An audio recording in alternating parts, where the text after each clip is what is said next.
Move to a non-AI related topic for a second. I want to talk about education.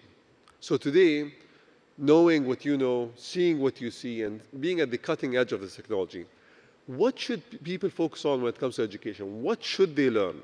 Should they educate their kids and their societies? Wow, excellent question. I'm going to say something, and it's going to sound completely opposite of what people feel. You probably recall, over the course of the last 10 years, 15 years, almost everybody who sits on a stage like this would tell you it is vital that your children learn computer science. Everybody should learn how to program. And in fact, it's almost exactly the opposite. It is our job to create computing technology such that nobody has to program. And that the programming language is human. Everybody in the world is now a programmer. This is the miracle. This is the miracle of artificial intelligence. For the very first time, we have closed the gap. The technology divide has been completely closed. And it's the reason why so many people can engage artificial intelligence. It is the reason why every single government, every single industrial conference, every single company is talking about artificial intelligence today. Because for the very first time, you can imagine everybody in your company being a technologist. And so this is a tremendous time for all of you to realize that the technology divide has been closed. Or another way to say it, the technology leadership of other countries has now been reset. The countries, the people that understand how to solve a domain problem in digital biology or in education of young people or in manufacturing or in farming, those people who understand domain expertise now can utilize technology that is readily available to you.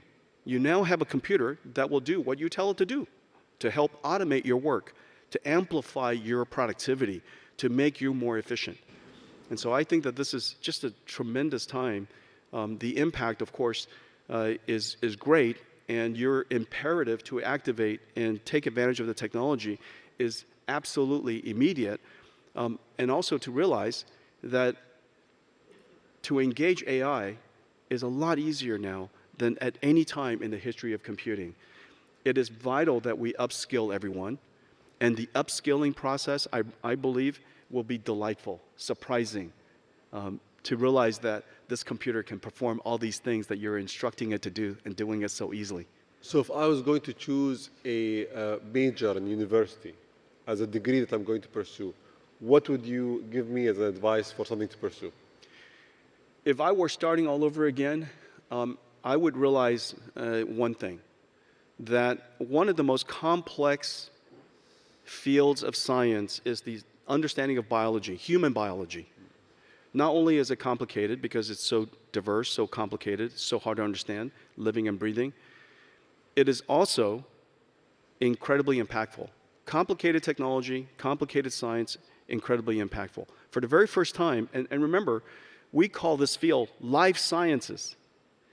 And we call drug discovery, discovery, as if you wander around the universe and all of a sudden, hey, look what I discovered. Nobody in computer science, nobody in computers, and nobody in the traditional industries that are very large today, nobody says car discovery. We don't say computer discovery.